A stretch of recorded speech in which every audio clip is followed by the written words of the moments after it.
If I ask you what humanity's greatest achievement has ever been, what would your answer be? Many people would probably say fire, because before we learned to control it, human progress had reached a plateau. Fire kept us warm through freezing winters, gave us light long after sunset, protected us from dangerous predators, and allowed us to cook our food, helping our brains develop over time. Learning to master fire didn't just advance our technology, it completely transformed our culture and the way we lived. But I believe we are living through another period of change that's just as important, if not even more significant. We're experiencing an era of extraordinary progress that's already reshaping everyday life. Welcome to the information age. Today, with around 40% of the world's population connected to the internet, people are more connected than at any other point in history. But what invention made all of this possible? What single breakthrough laid the foundation for the smartphone generation? The answer is the transistor. In many ways, the transistor is the building block of information itself. Even this video is nothing more than billions of ones and zeros traveling across the internet before being interpreted by the processors inside your computer or phone. Without transistors, I couldn't access the vast amount of information available online to reach this topic. I couldn't use animation software to create this video, and I certainly wouldn't be able to share it with people around the world. The transistor is an incredibly simple invention, yet it serves as the foundation of every modern computer. To truly appreciate its impact, we first need to understand both the history behind it and the science that makes it work. Before transistors were invented, electronic devices relied on vacuum tubes. These were large glass tubes with all of the air removed from inside. The most common version, known as the triode, consisted of three main parts: the cathode, the grid, and the anode. When an electric current hits the cathode, it begins releasing electrons. Since the tube contains almost no air, those electrons can move freely toward the positively charged anode. Once they reach the anode, the circuit is completed and current begins to flow. The real advantage comes from the grid, which let us control that flow of electrons in several useful ways. For example, it can act as an electronic switch. If we connect a light bulb to the circuit, it will only turn on when a positive voltage is applied to the grid. If the grid receives a negative voltage instead, it repels the electrons and prevents them from passing through. That simple idea became the basis of binary code, the ones and zeros that power every modern computer. In this system, a positive voltage represents a 1, while a negative voltage represents a 0. A 1 turns the light on. A 0 turns it off. The world's first general-purpose electronic computer, ENIAC, relied on more than 18,000 vacuum tubes to carry out its calculations. Designed by these two scientists, it was completed in 1945. Its original purpose was to calculate artillery trajectories during World War II. A calculation that could take a person an entire day was finished by ENIAC in just 30 minutes. Even so, the machine weighed around 30 tons and filled an entire room.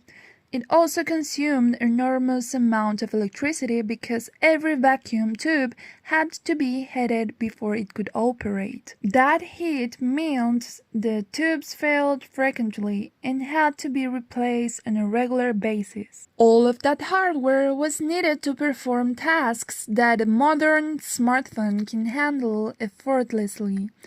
Today, the same level of computing power can fit inside a silicon chip smaller than a grain of sand, and that's all thanks to the transistor. A modern smartphone contains roughly 2 billion transistors, each performing the same basic function as a vacuum tube, but at a microscopic scale. So let's see how a transistor actually works. Most people recognize a transistor as one of the small electronic components you can buy for hobby projects. But the transistors inside a processor are far smaller.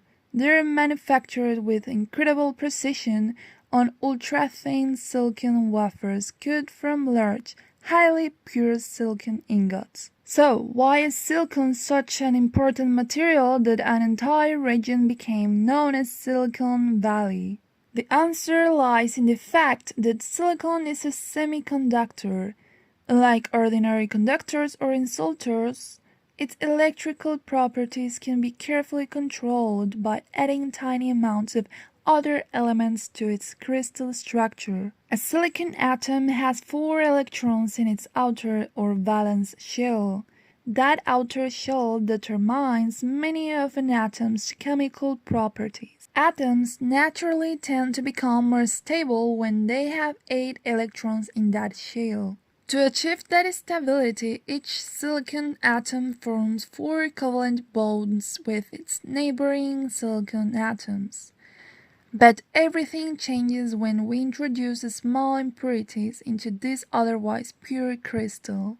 If we add phosphorus, which was 5 valence electrons, 1 electron is left without a bond. That extra electron is free to move throughout the crystal, making the material more conductive.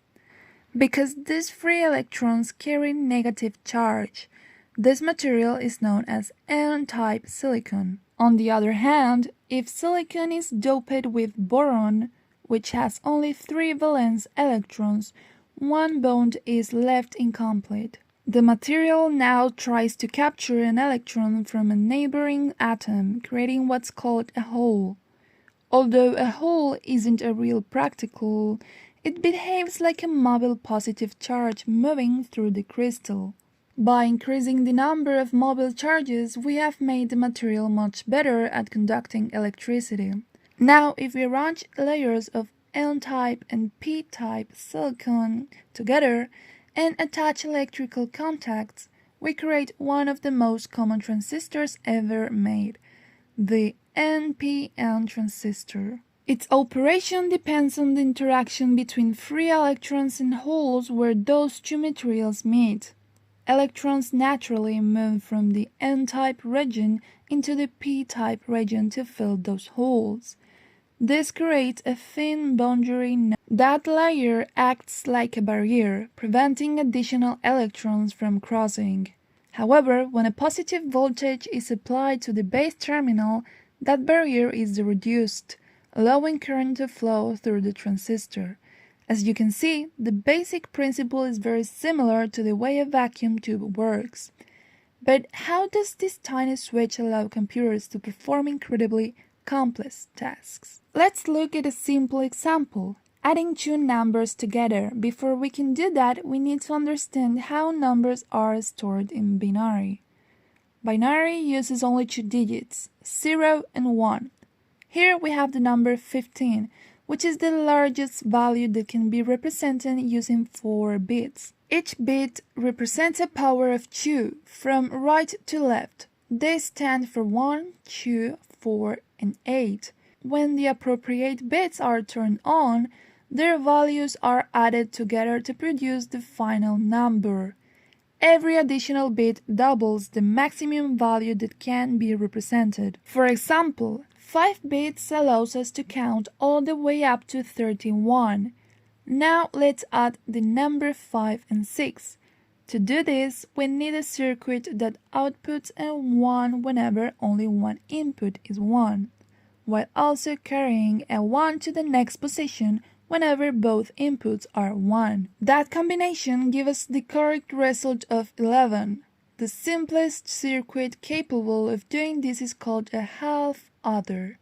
A half-adder is built from 2 different logic gates, both of which are created using transistors. The first is an XOR gate, It produces a 1 only when the two inputs are different. If both inputs match, whether they are both 0 or both 1, the output becomes 0.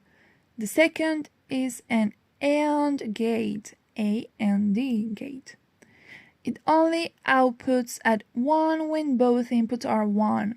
By combining these two logic gates, we create a half adder with two outputs, the sum and the carry. This allows binary numbers to be added on 1 bit at a time. More advanced circuits expand on this idea to perform much larger calculations almost instantly. Modern processors carry out billions of these operations every second, and for decades they have continued becoming faster. Back in 1965, Intel co-founder Gordon Moore noticed that the number of transistors on an integrated circuit seemed to double roughly every 2 years.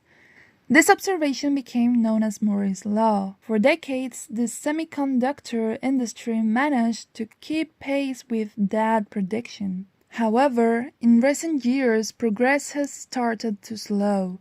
One reason is another prediction often called Rock's Law, which suggests that the cost of building advanced chip manufacturing facilities roughly doubles every 4 years. As manufacturing becomes more expensive, shrinking transistors while remaining profitable becomes increasingly difficult. There's also a fundamental physical limitation. As transistors continue getting smaller, the insulating barriers inside them become incredibly thin. Eventually, those barriers become so thin that electrons can pass straight through them by a quantum effect known as tunneling. When that happens, the transistor can no longer behave like a perfect switch. At the moment, there is still no clear replacement for the silicon transistor. That means the incredible pace of progress we have enjoyed for the past 50 years may eventually begin to level off. Some researchers believe quantum computing could dramatically outperform traditional transistors for certain problems. Others see the future in distributed computing through the Internet of Things. Meanwhile, companies like Intel are shifting their focus away from simply increasing speed and toward improving energy efficiency. Whatever happens next, one thing is certain. The computer industry is approaching another major turning point, and the next generation of technology might look very different from what we use today.